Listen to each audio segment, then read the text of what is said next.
आइए हम प्रार्थना में जाएंगे।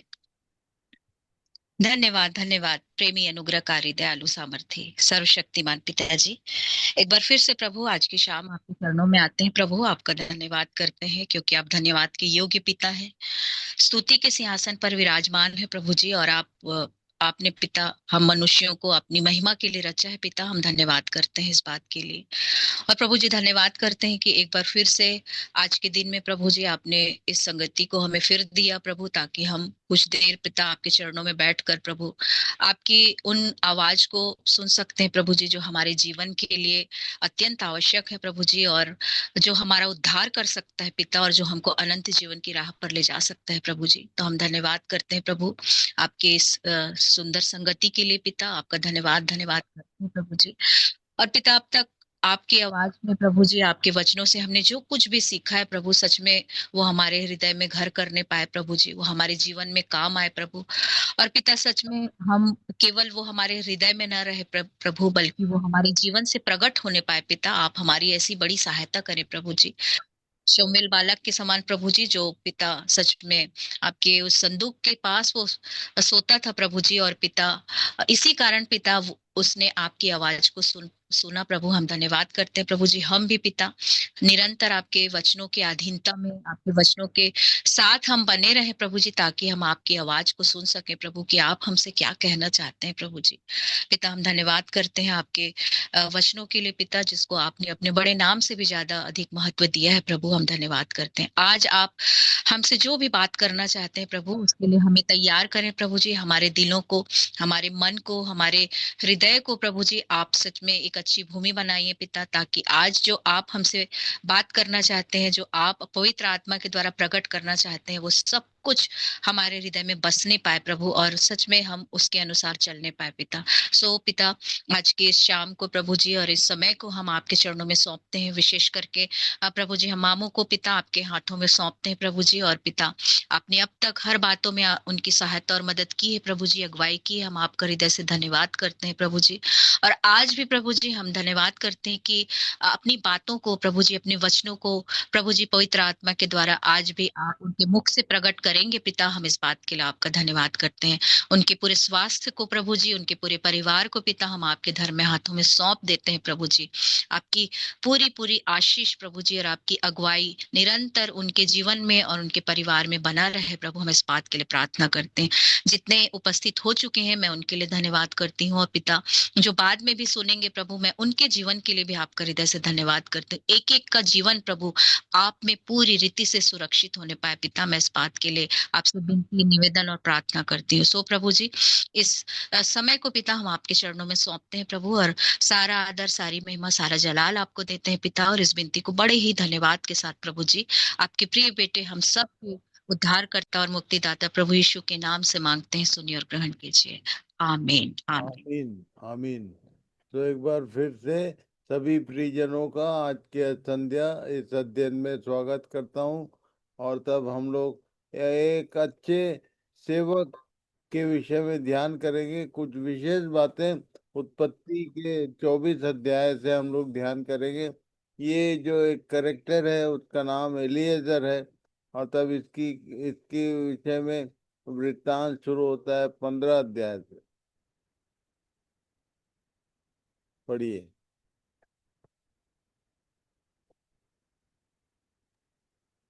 उत्पत्ति 15:1 से 3 तक। इन बातों के पश्चात यहोवा को यह वचन दर्शन में अब्राम के पास पहुंचा कि हे अब्राम, मत डर, तेरी ढाल और तेरा अत्यंत बड़ा फल मैं हूँ। अब्राम ने कहा, हे प्रभु यहोवा, मैं तो निर्वंश हूँ और मेरे घर का वारिस यह दमिश्की एलिएजर होगा, सो तू मुझे क्या देगा? और अब्राम ने कहा, मुझे तो तूने वंश नहीं दिया, और क्या देखता हूँ कि मेरे घर में उत्पन्न हुआ एक जन मेरा वारिस होगा।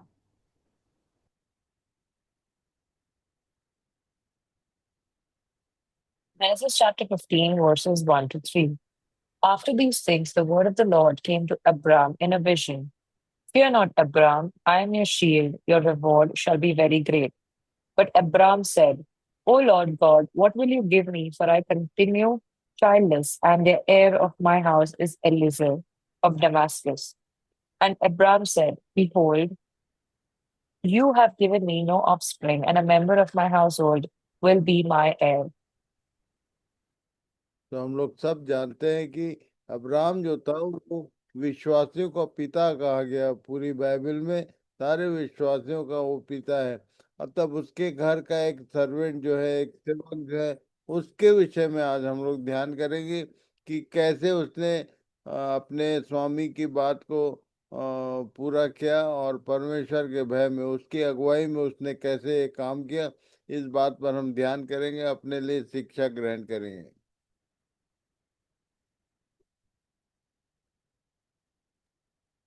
क्या आपने कभी इस तरह की एकाग्र चित्तता और सावधानी पूर्वक योजना के साथ कोई जिम्मेदारी ली है और अंततः ईश्वर पर निर्भर रहे हैं?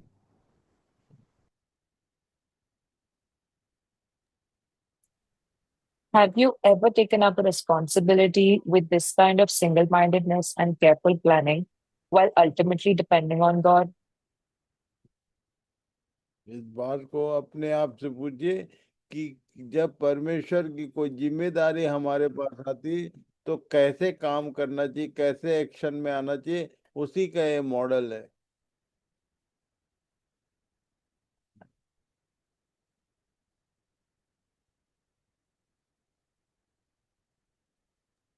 Hearing the challenge to no compromise.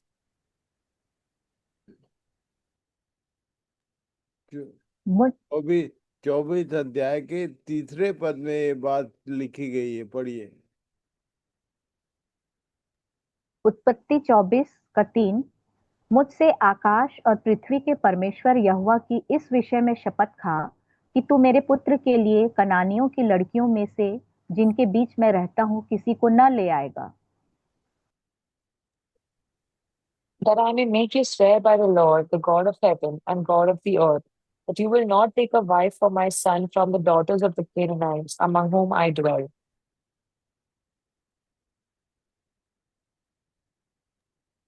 Examined alternatives. 5. उत्पत्ति 24:5 दास ने उससे कहा, कदाचित वह स्त्री इस देश में मेरे साथ आना न चाहे तो क्या मुझे तेरे पुत्र को उस देश में जहां से तू आया है ले जाना पड़ेगा? The servant said to him, perhaps the woman may not be willing to follow me to this land. Must I then take your son back to the land from which you came?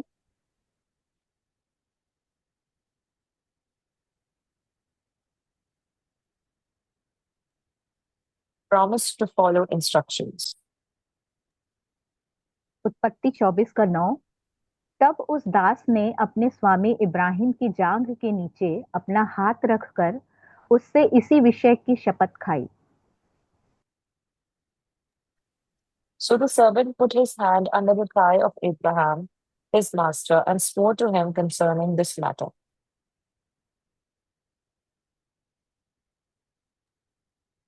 Made a plan wisely and submitted to God. उत्पत्ति 24:11-13 तक उसने ऊंटों को नगर के बाहर एक कुएं के पास बैठाया। वह संध्या का समय था, जिस समय स्त्रियां जल भरने के लिए निकलती हैं।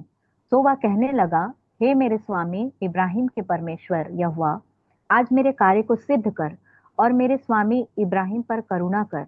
देख, मैं जल के इस सोते के पास खड़ा हूँ और नगर वासियों की बेटियां जल भरने के लिए निकली आती हैं।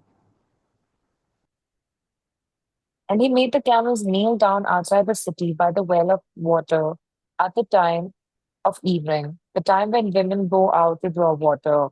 And he said, O Lord, God of my master Abraham, please grant me success today and show steadfast love to my master Abraham. Behold, I'm standing by the spring of water, and the daughters of the men of the city are coming out to draw water.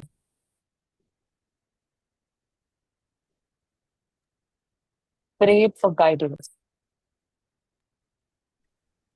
उत्पत्ति 24:14 सो ऐसा होने दे कि जिस कन्या से मैं कहूं कि अपना घड़ा मेरी ओर झुका कि मैं पीऊं, और वह कहे कि ले पी ले, पीछे मैं तेरे ऊँटों को भी पिलाऊंगी, तो वही हो जिसे तूने अपने दास इसहाक के लिए ठहराया हो। इसी रीति मैं जान लूंगा कि तूने मेरे स्वामी पर करुणा की है। Genesis chapter 24, verse 14.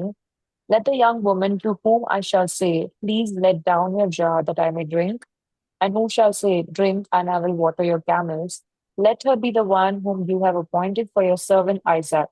By this I shall know that you have shown steadfast love to my master.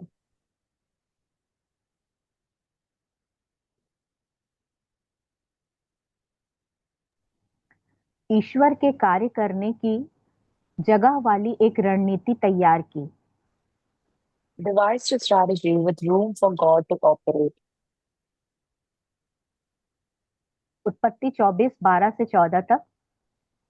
सो वह कहने लगा, हे मेरे स्वामी इब्राहिम के परमेश्वर यहोवा, आज मेरे कार्य को सिद्ध कर और मेरे स्वामी इब्राहिम पर करुणा कर। देख, मैं जल के इस सोते के पास खड़ा हूँ और नगर वासियों की बेटियां जल भरने के लिए निकली आती हैं। सो ऐसा होने दे कि जिस कन्या से मैं कहूँ कि अपना घड़ा मेरी ओर झुका कि मैं पीऊं, और वह कहे कि ले पी ले, पीछे मैं तेरे ऊँटों को भी पिलाऊंगी, सो वही हो जिसे तूने अपने दास इसहाक के लिए ठहराया हो। इसी रीति मैं जान लूंगा कि तूने मेरे स्वामी पर करुणा की है। Genesis chapter 24, verses 12 to 14. And he said, O Lord God of my master Abraham, please grant me success today and show steadfast love to my master Abraham. Behold, I'm standing by the spring of water, and the daughters of the men of the city are coming out to draw water. Let the young woman to whom I shall say, please let down your jar that I may drink, and who shall say, drink, and I will water your camels, let her be the one whom you have appointed for your servant Isaac. By this I shall know that you have shown steadfast love for my master.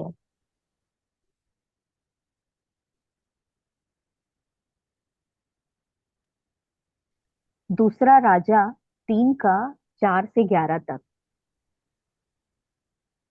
Moab का राजा मेशा बहुत सी भेड़ बकरियां रखता था और Israel के राजा को 1 लाख बच्चे और 1 लाख मेढ़ों का ऊन कर की रीति से दिया करता था। जब अहाब मर गया तब मोआब के राजा ने इस्राएल के राजा से बलवा किया। उस समय राजा यहोराम ने शुम्रोन से निकलकर सारे इस्राएल की गिनती ली और उसने जाकर यहूदा के राजा यहोशापात के पास यूं कहला भेजा कि मोआब के राजा ने मुझसे बलवा किया है, क्या तू मेरे संग मोआब से लड़ने को चलेगा? उसने कहा, हाँ मैं चलूंगा, जैसा तू वैसा मैं, जैसी तेरी प्रजा वैसी मेरी प्रजा, और जैसे तेरे घोड़े वैसे मेरे भी घोड़े हैं। फिर उसने पूछा, हम किस मार्ग से जाएं? उसने उत्तर दिया, एदोम के जंगल से होकर। तब इस्राएल का राजा और यहूदा का राजा और एदोम का राजा चले, और जब 7 दिन तक घूम कर चल चुके, तब सेना और उसके पीछे पीछे चलने वाले पशुओं के लिए कुछ पानी न मिला। और इस्राएल के राजा ने कहा, हाय, यहोवा ने इन 3 राजाओं को इसलिए इकट्ठा किया कि उनको मोआब के हाथ में कर दे। परंतु यहोशापात ने कहा, क्या यहाँ यहोवा का कोई नबी नहीं है जिसके द्वारा हम यहोवा से पूछें?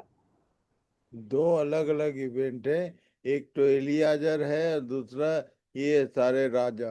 और तब ये राजा के विषय में कुछ बात मैं बता दूं समझने के लिए कि अहाब जब राजा था इज़राइल का, उसको मोआब का राजा हमेशा कर की रीति पर टैक्स पटाता था, बहुत सारी भेड़ बकरियां।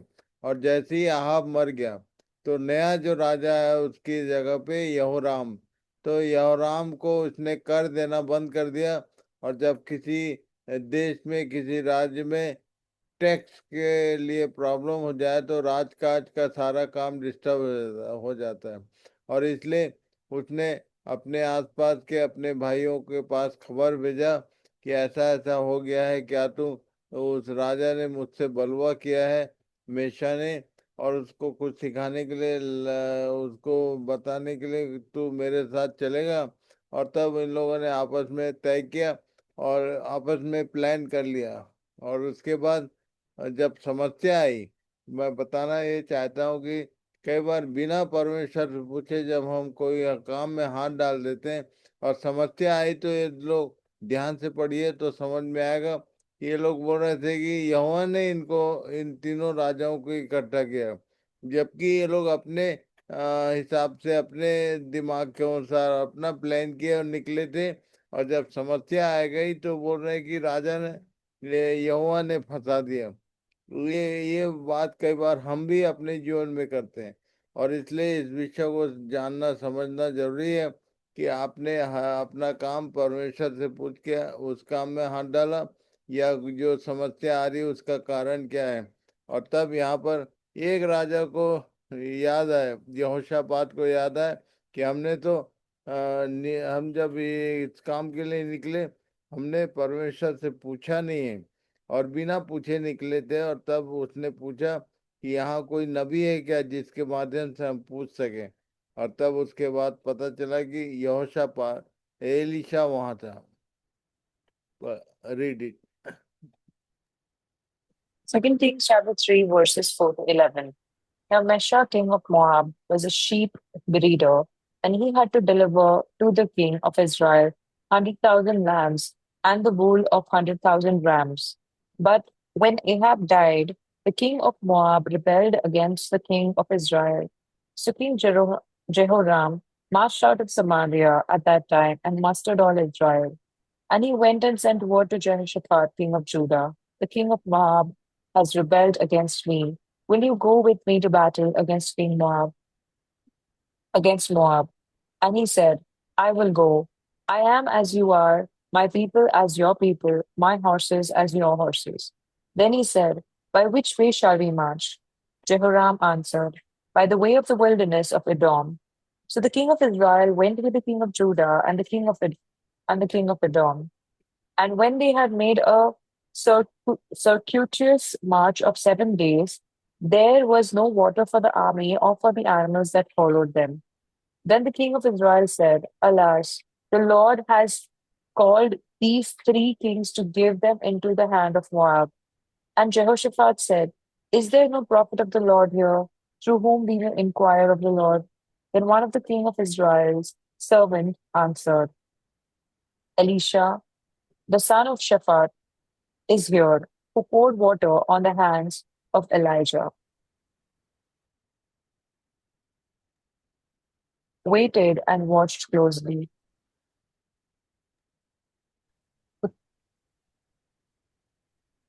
21 वह पुरुष उसकी ओर चुपचाप अचंभे के साथ ताकता हुआ यह सोचता था कि यहोवा ने मेरी यात्रा को सफल किया है कि नहीं।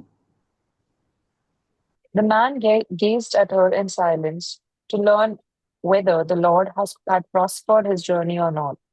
वो राजाओं के काम और ये एलीजर के काम को मनन करना, आपको गाइडलाइन मिलेगा।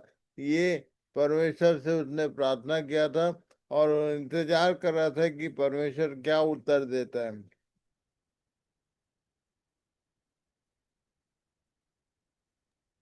Accepted the answer thankfully. उत्पत्ति 24 का 26 और 27। तब उस पुरुष ने सिर झुकाकर यहोवा को दंडवत करके कहा, धन्य है मेरे स्वामी इब्राहिम का परमेश्वर यहोवा कि उसने अपनी करुणा और सच्चाई को मेरे स्वामी पर से हटा नहीं लिया। यहोवा ने मुझको ठीक मार्ग पर चलाकर मेरे स्वामी के भाई बंधुओं के घर पर पहुंचा दिया है। Genesis chapter 24, verses 26 to 27. The man bowed his head and worshipped the Lord and said, Blessed be the Lord, the God of my master Abraham, who has not forsaken हाँ his mummy, steadfast love and his बैठिए, आ रही faithfulness हूँ towards my दवाई master. लेके। As for me, the Lord has led me in the way to the house of my master's kinsman.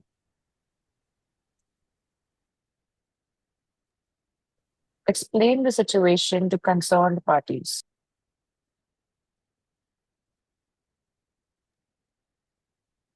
उत्पत्ति 24 का 33। तब इब्राहिम के दास के आगे जलपान के लिए कुछ रखा गया, पर उसने कहा, मैं जब तक अपना प्रयोजन न कह दूं तब तक कुछ न खाऊंगा। Genesis chapter 24, verses 33. Then food was set before him to eat, but he said, I will not eat until I have said what I have to say.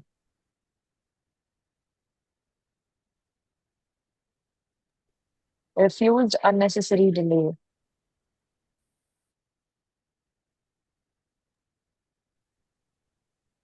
56 पद, उत्पत्ति 24 का 56। उसने उनसे कहा, यहोवा ने जो मेरी यात्रा को सफल किया है, सो तुम मुझे मत रोको, अब मुझे विदा कर दो कि मैं अपने स्वामी के पास जाऊं। Genesis chapter 24, verse 56. But he said to them, do not delay me, since the Lord has prospered my way. Send me away that I may go to my master. Follow through the entire plan. 66 पद, और दास ने इज़हाक से अपना सारा वृत्तांत वर्णन किया।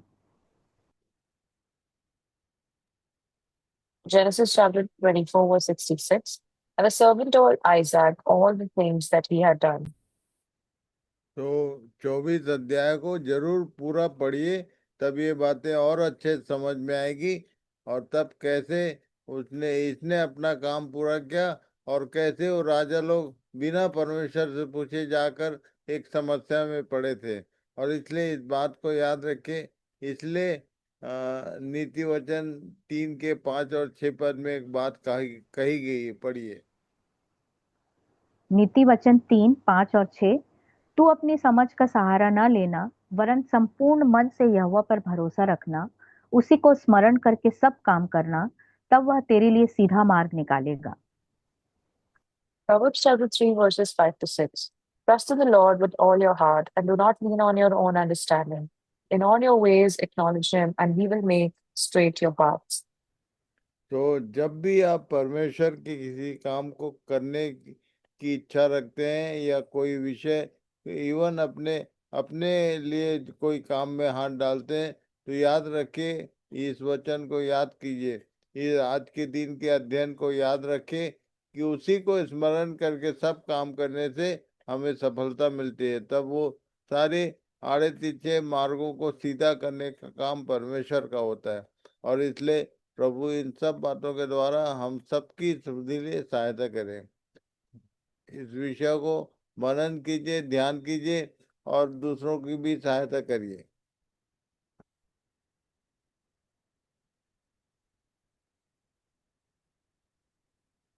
तो हम लोग आज यहीं पर रुक के प्रार्थना करेंगे। इस बात को समझिए सब लोग, और दूसरों की भी सहायता करिए। तो प्रभु हम सब की सहायता करे कि हम एक अच्छे एक गाइडलाइन हमें आज मिला है कि कैसे हमको काम करना चाहिए। और इसलिए आज के दिन सबके लिए एक बार फिर से आई विल रिक्वेस्ट पास्टर कि प्रार्थना करिए सबके लिए। Hallelujah, praise Jesus. धन्यवाद धन्यवाद प्रभु, थैंक यू लॉर्ड। दयालु अबा पिता, आपका धन्यवाद करते हैं एक बार फिर आपकी उपस्थिति में हम इस संध्याकालीन बाइबल अध्ययन में आए हैं प्रभु, जिसकी अगुवाई प्रभु आपके दास के द्वारा प्रभु आपने की है। आपका धन्यवाद करते हैं प्रभु, आज एक बहुत सुंदर विषय आपने हमारे सामने रखा प्रभु, जिसे किस तरह से एक निष्ठावान दास होना चाहिए, उसका हमें एक उदाहरण मिला प्रभु। इस एलिएजर नामक इस व्यक्ति के जीवन से प्रभु हमें यह सीखने को मिला प्रभु आज, कि हमने प्रभु वो दास होने के बावजूद वो अपने मालिक के लिए प्रार्थना करता था। उसको दी गई उस काम को प्रभु वो पूरी निष्ठा से प्रभु निभाने के लिए हमेशा तत्पर रहता था प्रभु। प्रभु आपका धन्यवाद करते हैं प्रभु, वो जज्बा हम में भी पैदा कर प्रभु, ताकि हम भी एक सच्चे दास की तरह प्रभु, जो काम आपने हमें सौंपा है इस पृथ्वी पर प्रभु, उसको पूरी निष्ठा से हम कर पाए प्रभु। चाहे आंधी तूफान कितनी भी कठिनाई आए प्रभु, लेकिन हम यत्न करके प्रभु उन कामों को प्रभु जो आपने हमें सौंपा है उसको पूरा कर पाए प्रभु। आपका धन्यवाद करते हैं, वो कुछ भी निजी स्वार्थ के लिए उसने कुछ नहीं किया प्रभु, केवल अपने मालिक के लिए प्रभु, जो उसको आदेश दिया गया था उसी के अनुसार वो चलता रहा प्रभु, काम पूरा करके वो आपको धन्यवाद देता रहा प्रभु। प्रभु वो सुंदर जज्बा हम में भी पैदा कर प्रभु, ताकि उस काम को जो आपने हमें सौंपा है उसको हम पूरा कर सकें। और सचमुच प्रभु हर कदम पर, हर हर मोड़ पर प्रभु हम आपसे सहायता मांगते रहें, आपसे मार्गदर्शन मांगते रहें प्रभु। कहीं ऐसा ना हो प्रभु जिस तरह से उन 3 राजाओं को प्रभु वो अपने ही दम पर चलते रहे और कभी भी उन्होंने आपकी योजना जाननी न चाहिए प्रभु। ऐसा ना हो प्रभु हमारे साथ, हम अपने बुद्धि में ना चलें प्रभु, और केवल प्रभु जो आपने योजना बनाई है आपकी इच्छा अनुसार हम चलते रहें प्रभु। वही सही जीवन है, वही सही मार्ग है प्रभु। आपका धन्यवाद करते एक बार फिर इस संध्याकालीन अध्ययन के माध्यम से प्रभु आपने ये सुंदर बात हमें चेताई है प्रभु, हम सब के लिए प्रभु, जो आज इस अध्ययन में जुड़े हुए हैं सारे परिवार के लोग प्रभु, उनके लिए आपका धन्यवाद करते हैं प्रभु कि आप ही के योजना के तहत प्रभु आज इकट्ठा हुए। आपका धन्यवाद करते हैं प्रभु, किसी को भी कोई सिग्नल की बाधा नहीं हुई प्रभु, कोई भी यंत्र जिससे वो आज जुड़े हैं प्रभु उनमें कोई खलल ना पड़ा प्रभु, इसके लिए आपका धन्यवाद करते हैं। धन्यवाद करते हैं प्रभु आपकी योजना के लिए जो आप रोज हमारे लिए बनाते हैं प्रभु, और वो योजना हमारे लिए भलाई उत्पन्न करने के लिए है प्रभु। धन्यवाद करते हैं सारे लोगों के लिए प्रभु जो जुड़े हुए हैं, आगे जो यूट्यूब के माध्यम से तो आए आते दिनों में जुड़ेंगे प्रभु, देखेंगे प्रभु, इसको सुनेंगे प्रभु, सबकी सहायता कर प्रभु, ताकि इस अध्ययन को हम सही तरह से ठीक तरह से सीख पाए, और वही प्रभु वही जज्बा हमें भी हो जो एलिएजर में था प्रभु, काम को पूरा करने का, अपने मालिक के बताए हुए राह पर चलने का। प्रभु आप ही हमारे मालिक हो प्रभु, जो काम आपने हमें सौंपा है आज्ञा दे प्रभु, हम उसको पूरा कर पाए। धन्यवाद करते हैं प्रभु, सभी को ताकत बल सुंदर मन और अच्छा स्वास्थ्य दे प्रभु। धन्यवाद करते हैं सबके जीवन में प्रभु कोई भी कमी कभी ना हो, आपकी योजना और इच्छा के अनुसार। धन्यवाद करते हुए प्रभु ये प्रार्थना हम यीशु मसीह नाजरीन के सामर्थ्य नाम में करते हैं, आमीन आमीन। Thank you, Lord. आमीन तो आमीन। उस सबको आशीष दे, इन बातों को मनन कीजिए, ध्यान कीजिए और औरों की भी सहायता करिए। प्रभु ने एक अद्भुत बात फिर से आज के दिन हमें सिखाया, मैं विश्वास करता हूँ सबको समझ में आया। तो प्रभु सालम सबको भैया, आशीष दे। सालम भैया, शालोम शालोम। तो सबको शालोम शालोम Amen. सालोम सालोम भैया सालोम। तो हम लोग फिर से थर्सडे को मिलेंगे। कल हमारा विश्राम है। कल बहुत सारे लोगों के अपने चर्चेज के प्रोग्राम होते हैं जो मेरी जानकारी में है। तो अपने अपने कॉटेज प्रेयर और जो भी आपके लोकल चर्च के प्रोग्राम है उसको, उसमें जो प्रोग्राम होता है उसमें सहभागी होने के लिए कल का दिन है, और मनन करने का भी हमारे लिए विषय है। तो प्रभु सबको आशीष दे इन वचनों के द्वारा। इन बातों को मनन कीजिए, ध्यान कीजिए, दूसरों की भी सहायता कीजिए।